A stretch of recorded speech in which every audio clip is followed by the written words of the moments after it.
आप सभी का भूगोल के इस व्याख्यान में स्वागत है। आज चर्चा करेंगे वेदरिंग, जिसे अपक्षय कहा जाता है। और ये जो वेदरिंग है या अपक्षय है, इसका सामान्य आशय है कि चट्टानों में टूट फूट की क्रिया होती है।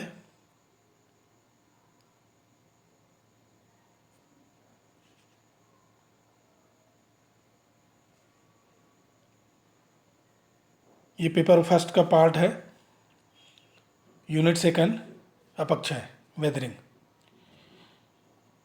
तो हम चर्चा कर रहे थे कि जो चट्टानों में टूट फूट की क्रिया है, आप स्क्रीन में देख रहे हैं, जिसके अंतर्गत जो चट्टानें हैं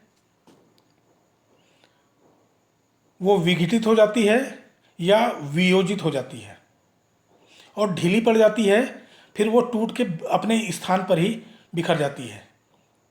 वो अपने स्थान के आसपास टूट के बिखर जाती है।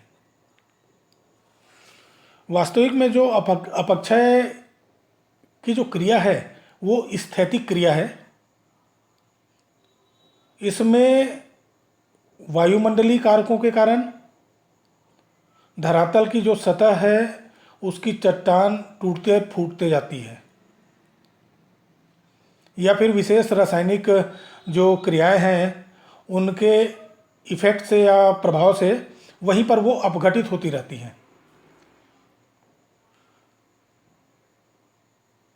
चट्टानें जब बिना अपना स्थान बदले किसी प्राकृतिक कारकों की क्रिया से अपखंडित या अपघटित होते रहती है तो उसको अपक्षय कहा जाता है। सामान्य तौर पे जो भूतल पर अपक्षय की क्रिया होती है वो दो रूपों में होती है। पहले को कहा जाता है अपखंडन या विघटन, डिसइंटीग्रेशन। कभी कभी बदलते हुए मौसम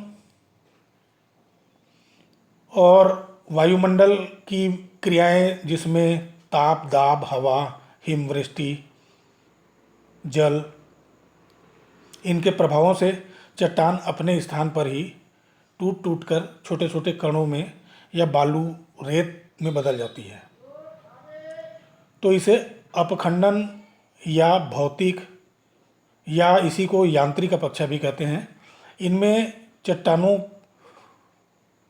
में मौजूद जो खनिज तत्व होते हैं उनमें कोई परिवर्तन नहीं होता, सिर्फ वो बारीक हो जाते हैं, टूट जाते हैं और अपने आसपास फैल जाते हैं। दूसरा तरीका है वो अपक्षय का अपघटन, डिस्कम्पोजिशन। जब चट्टानों में जो पाया जाता है खनिज या रसायन जल और वायुमंडल की गैसों के साथ क्रिया करता है, ऑक्सीजन, कार्बन डाइऑक्साइड, नाइट्रोजन के साथ, और क्रिया करके चट्टानों को घोलकर या किसी रासायनिक क्रिया द्वारा चूरा टाइप का या अन्य पदार्थों में बदल देता है। तो इस टाइप की जो क्रिया होती है उसको चट्टानों का अपघटन कहते हैं। इसमें चट्टानों का रूप, रंग और खनिज का जो अनुपात है वो चेंज हो जाता है।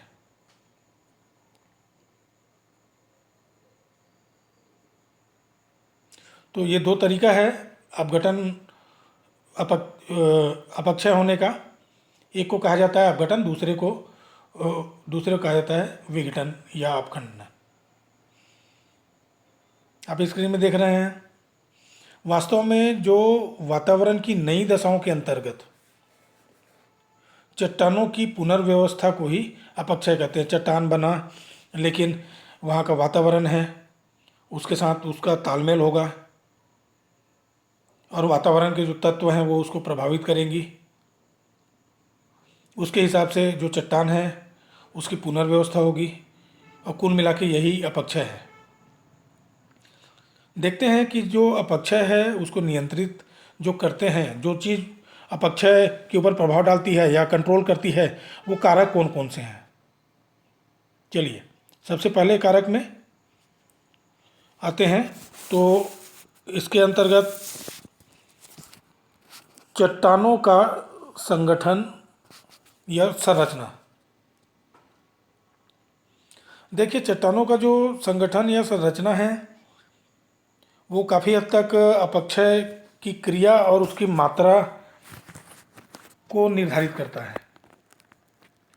जैसे कोई कोई राख है या चट्टान है, वो सॉफ्ट है या वो कमज़ोर है तो वो जल्दी विघटित हो जाएगा, या सरंध्र है जिसमें पानी वानी घुस सकता है, वो पानी सोख लेता है, या घुलनशील खनिजों वाले, इनमें वियोजन होता है, उनमें रासायनिक क्रिया होती है और वो चट्टान टूट जाता है, बिखर जाता है, या उसके जो पदार्थ हैं वो घुल के निकल जाते हैं। टेम्परेचर में भिन्नता के कारण, तापमान में चेंज आया या बर्फबारी हुई, उससे टूट जाती है चट्टान। जल और हवा का जो प्रभाव है वो शीघ्र होता है, खासकर खड़े खड़े चट्टानों में। जो क्षैतिज चट्टान होती है उनका थोड़ा संगठन कठोर होता है, विघटन और जो वियोजन है वो बहुत आसानी से नहीं होता। तो जो चट्टानों का संगठन है, चट्टान मजबूत है तो जो इरोजन है या अपक्षय है वो थोड़ा कम होगा।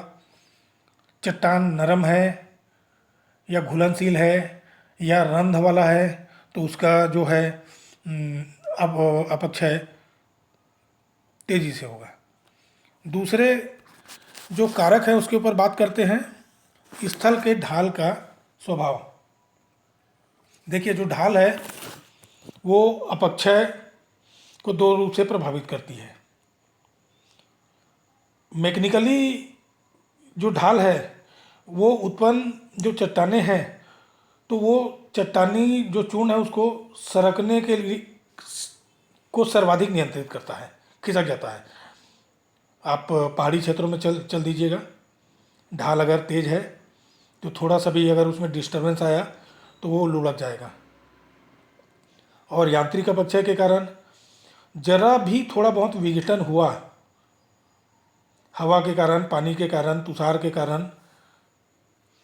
तो जैसे ही विघटन हुआ चट्टानों में हल्का सा ढीलापन आएगा और वो शीघ्र ही टूट के नीचे सरकना प्रारंभ कर देंगे। और सामग्री का जो स्थानांतरण है वो टूट के नीचे आते जाएगा चट्टान, और अपक्षय की जो गति है वो तीव्र हो जाती है, थोड़ा सा फास्ट हो जाता है। तीसरे कारण में देखेंगे जलवायु में भिन्नता, दो तरीके से प्रभाव डालता है। पहला तो ऐसा है कि जो भूपटल है या सतह है के अलग अलग भागों में अलग अलग जलवायु होती है, उसके कारण अपक्षय में भी भिन्नता और उसकी जो सक्रियता है उसमें अंतर आता है। आप एग्जांपल लीजिएगा, उष्ण कटिबंधीय आर्द्र जो क्षेत्र हैं, ये एक्चुअल में उष्ण कटिबंधीय जो आर्द्र भाग उसको कहा जाता है जहाँ पर बारिश भी बहुत होती है और वहाँ पर टेम्परेचर भी बहुत होता है। आप इंडिया को ले सकते हैं। इसमें यहाँ पर जो अपक्षय की क्रिया है वो रासायनिक क्रिया तीव्र होगी, लीचिंग होगा, पानी को सोखेगा, घोलीकरण की क्रिया होगी। यहाँ पर थोड़ा सा जो यांत्रिक क्रिया है, मैकेनिकल जो प्रोसेस है वो थोड़ी सी कमज़ोर होती है, रासायनिक क्रिया ज़्यादा होती है। दूसरा आप चले जाइए कि बहुत उष्ण, गर्म और शुष्क मरुस्थलीय जलवायु वाले भागों में, तो यहाँ होगा क्या, यहाँ जो यांत्रिक अपक्षय है ये अधिक होता है। यांत्रिक अपक्षय का मतलब है कि डेजर्ट में बड़ी बड़ी चट्टानें हैं, मरुस्थल में दिन में वहाँ का तापमान बहुत ज़्यादा होता है, मोर देन 50 डिग्री, 60 डिग्री, बहुत ज़्यादा ताप होता है। और रात होता है तो रात का तापमान बहुत कम हो जाता है। यहाँ जो दैनिक ताप अंतर है, दिन का ताप और रात के ताप में अंतर बहुत पाया जाता है। दिन में बहुत ज़्यादा ताप हो गया और रात को बिल्कुल ठंडा हो गया तो होता क्या है, जो चट्टान है वो दिन में बहुत गर्म हो जाती है, तो गर्म होने से जो चट्टान है वो फैल जाती है। और रात को जब तापमान बहुत कम होता है तो वो चट्टान सिकुड़ने लगती है। ये प्रोसेस होते रहता है, रोज दिन में फैलती है, रात को सिकुड़ती है, और फिर आप कल्पना करिए प्याज के छिलके के समान वो चट्टान टूट टूट के अपने आसपास बिखरने लगती है।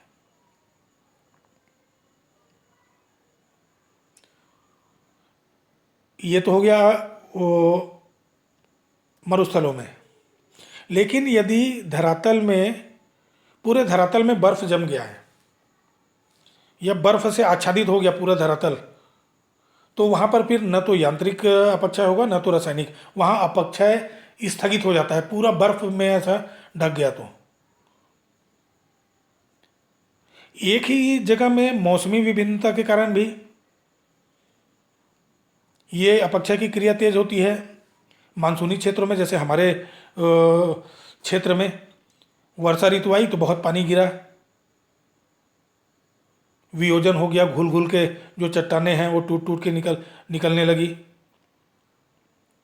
गर्मी का दिन आया तो तापमान बहुत ज़्यादा हो जाता है, और तापमान ज़्यादा हुआ तो मैं जो वो प्रोसेस बताया था आपको कि फैलने का, दिन में फैल जाता है वो और टूटने लगता है। अगले क्रम में देखते हैं जो वनस्पति है उसका क्या प्रभाव पड़ता है। वनस्पति का प्रभाव, किसी भी स्थान विशेष में जो वनस्पति की उपस्थिति है या अनुपस्थिति है,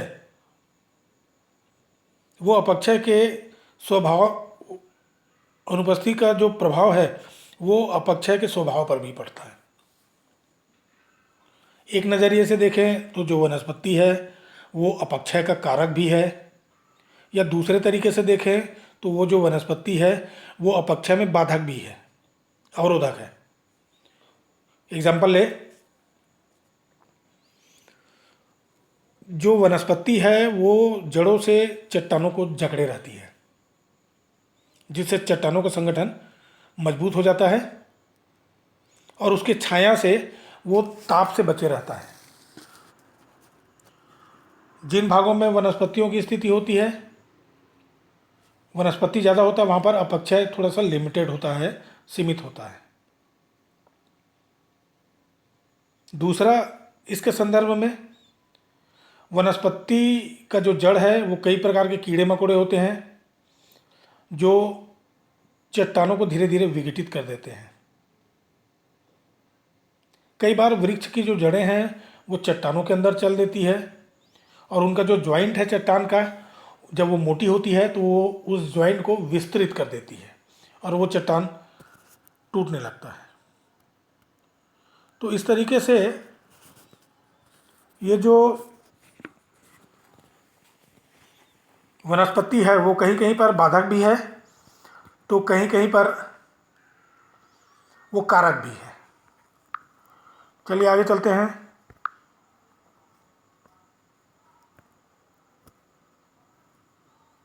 अपक्षय के प्रकार कितने सारे हो सकते हैं।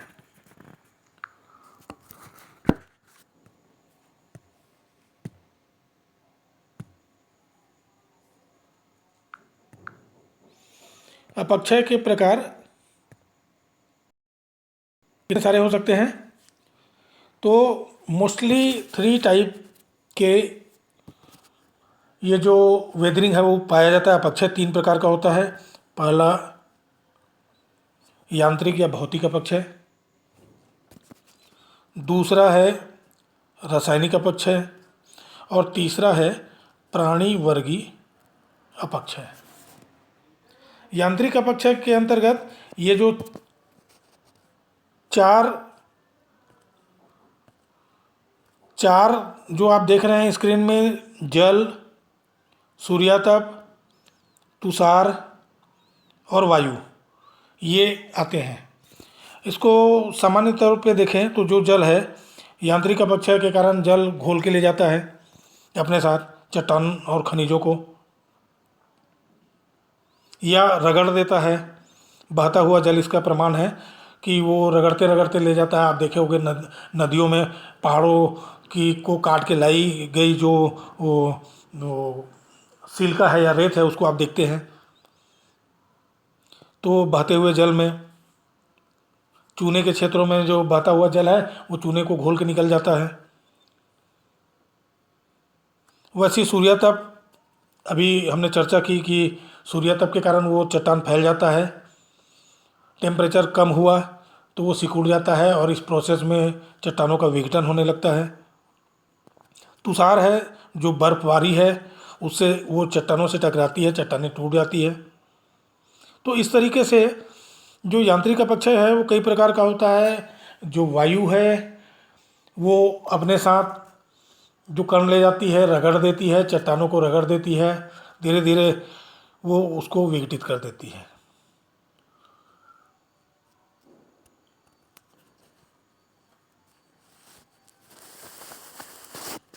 दूसरा जो प्रकार है अपक्षय का, वो प्रकार कहलाता है यांत्रिक अपक्षय।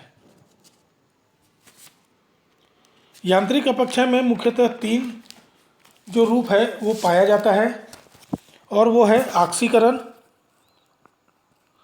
कार्बोनीकरण, हाइड्रेशन और डिसिल्केशन।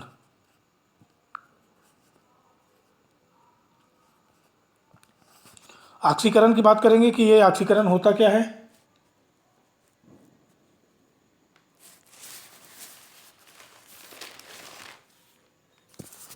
तो ऑक्सीकरण के अंतर्गत इसमें जो ऑक्सीजन का जो गैस होता है वो बहुत इम्पोर्टेंट होता है। जल में जो मिली ऑक्सीजन है, आप जानते हैं कि जल H2O है, H2O जो पानी है उसमें ऑक्सीजन मिला है। कि जल में जो मिली हुई ऑक्सीजन की मात्रा है उसकी क्रिया जो लौह युक्त चट्टान है उनके खनिजों पर अधिक होती है। जैसे ही जल मिलता है उसका ऑक्सीजन जो लौह युक्त चट्टानें हैं उनमें ऑक्साइड बनाने लगती है, और जैसे ही ऑक्साइड बनता है तो उन चट्टानों में वियोजन होने लगती है। ऑक्सीजन की इस क्रिया को ही ऑक्सीकरण कहते हैं, और ऑक्सीकरण के प्रभाव से ही जंग लगता है। आप देखे होंगे लोहे में पानी अगर पड़ते जाए तो उसमें धीरे धीरे जंग लग जाता है, रस्ट लग जाता है। जो उष्णार्ध भाग है, जो गर्म भाग है, वहाँ ऑक्सीकरण की क्रिया ज़्यादा होती है, तीव्र होती है। मिट्टी आप देखोगे मुरम मुरम लाल रंग की होती है, वो ऑक्सीकरण के प्रभाव से है। दूसरा क्रिया है कार्बोनीकरण। कार्बोनीकरण कार्बोनीकरण का मतलब है कि CO2 ये इसका जो रोल है वो ज़्यादा रहेगा।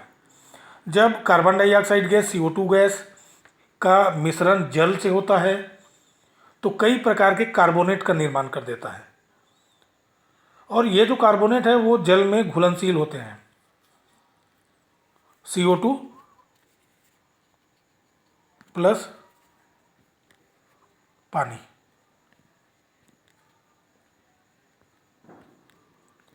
ये जब इनका मिश्रण होता है तो कार्बोनेट बन जाता है, और वो जल में घुलनशील होता है। कार्बोनेट के निर्माण के कारण चट्टानों का जो घुलनशील तत्व है वो अलग हो जाता है और जल के साथ हो लेते हैं।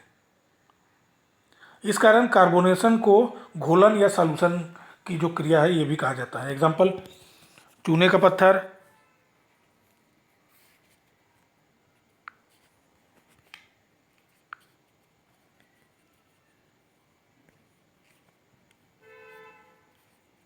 चूने का पत्थर साधारण जल द्वारा नहीं घुल पाता, सामान्य पानी में नहीं घुलता, लेकिन जैसा ही उसका संयोग कार्बन डाइऑक्साइड गैस से होता है तो जो चूना है वो कैल्शियम कार्बोनेट में बदल जाता है, CaCO3, जो आसानी से जल के साथ घुलकर निकल जाता है।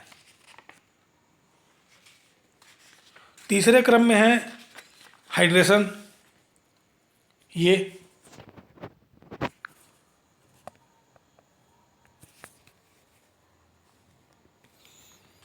इसमें जो H2 है, हाइड्रोजन है, वो काफ़ी प्रभावी होता है। चट्टानों का संपर्क जब जल से होता है तो जल की जो हाइड्रोजन है उससे चट्टानों की खनिजों में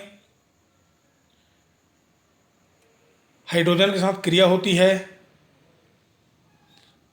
इसका मतलब है कि जो चट्टान है वो जल को सोख लेती है और उनके आयतन में वृद्धि कर देती है, तथा कभी कभी ये जो आयतन में वृद्धि है वो 2 गुना हो जाता है। जितना चट्टान है उसका आयतन वो जल सोख लिया है, वजन हो जाएगा और उसका आयतन वो फैल जाएगा, में वृद्धि होगी। इस तरीके से उसके आयतन में विस्तार के कारण जो चट्टानी कण है उसमें तनाव आता है, तनाव की स्थिति पैदा हो जाती है और चट्टानें टूटने लगती है। जो आग्नेय चट्टान है उसमें ये जो हाइड्रेशन है वो तीव्र होती है और वो टूट के परतदार चट्टान या सेडिमेंट्री रॉक में बदल जाती है। तीसरा जो प्रकार है जिसको प्राणी वर्गीय अपक्षय कहा जाता है